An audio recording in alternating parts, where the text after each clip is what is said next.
Good morning, my fellow yogic travelers. I'm mighty glad to be alive today, and I hope that you are too as we continue to live, laugh, love, learn, linger, and live the life we love. Well, it's Wednesday, so it's my bad joke day. You know, in high holy days, high holidays, the holy days of the Jewish calendar, they're very, very strict about, first of all, selling seats and not letting you get into the temple unless you have a seat, because there's so many people who want to go, and it also becomes a good fundraiser, I guess you could say, for them.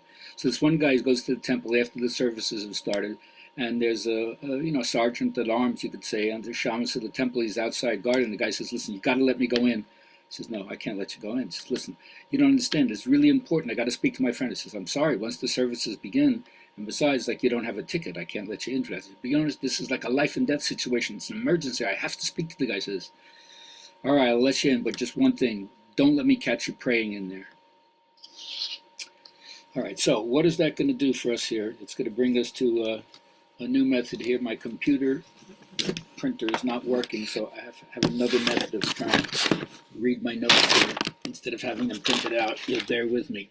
All right, so journaling question. You know, I have a lot of students out there, and they like writing, so I'm providing the journaling question for them, which of course for me is more like just conversational. Journaling, you can keep it to yourself, but conversationally, you can share it with me. I'd love to hear it. So we have different eyes, E-Y-I, right, different eyes that see. We have the eye of knowledge.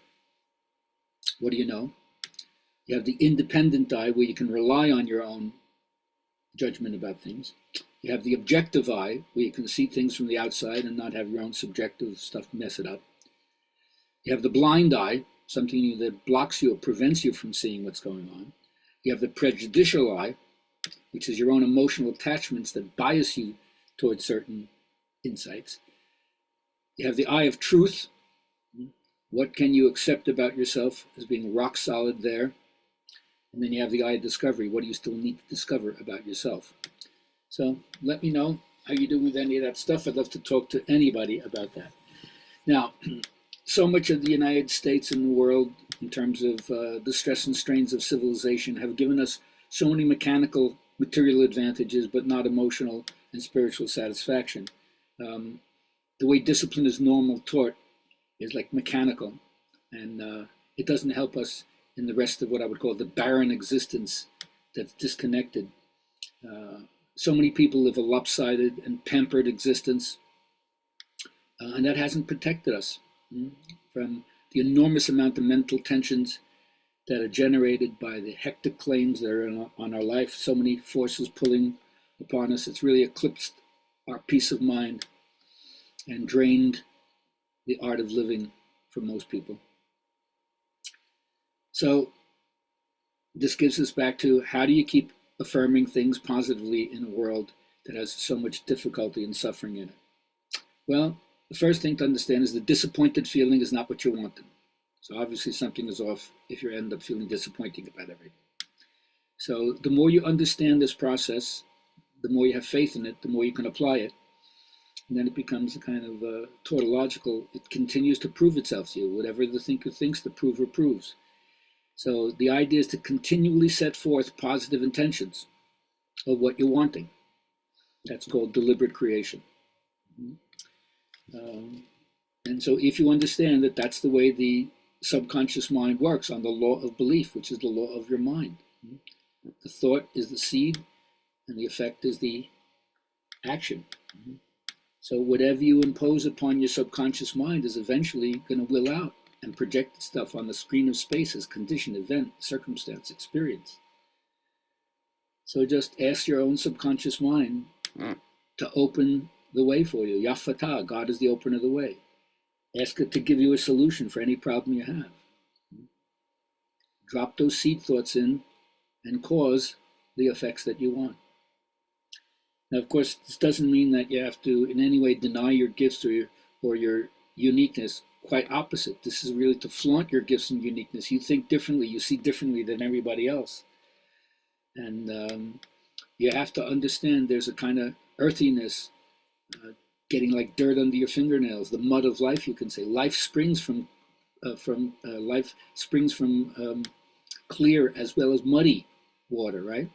Life springs both muddy and clear. So if you don't understand those muddy elements within yourself, you'll always have a certain kind of fear about getting down and dirty in your humanity. Yeah. And so all of this really revolves around saying your faith, your faith has the power of creating the thing you have faith in. The thing we believe in is a kind of energy that we put out there that has palpable, tangible effects. It concretizes something, which is why I always say if you're lucky enough to find a teacher to be an apprentice with, you apprentice with the knowledge. Because when you don't know, it puts you at risk, like a ship adrift without a captain to guide it. Taking control of one's life, even if it's only within the 1-inch square field that is ours to till. I'm not trying to change the whole world. So everything I do is to try to combat apathy, the loss of that emotional oomph, that kind of death inwardly that can happen when you're just disgusted with the ugliness all around you. You want to revolt. Well, it's so commonplace that some people have lost the thread and they don't even feel they want to do anything anymore, let alone get involved. But I'm not ready to give up. So I hope you find some kind of apprenticeship that puts you in another logic, another way of seeing things, a paradigm shift, a breakthrough that enables you to revivify the spiritual gifts that you have to bring them to the world. And so I would say that one of the most important things we can do is find out what you're supposed to be doing, your svadharma, your optimum path to growth and unfolding. You could call it your destiny, what it is you've always wanted to accomplish. Did you know when you were younger what your destiny was? What path you were headed on? Did you discover it later on? Was there a point in your life when everything was clear and possible? When you weren't afraid to dream? And did that happen? Or as time passed, did some mysterious force convince you that you weren't capable? It's impossible for you to realize. I'd like to know what happened. Revivify the dream. Keep the inner kid, inner child, inner teen, inner rebel, and young adult alive. Let me know how you're doing. Go to GabrielHalpern.com, sign up, tell your friends about it. I'd love to hear from you. And thanks for keeping me company along the way. Hopefully we'll see you tomorrow, July 4th.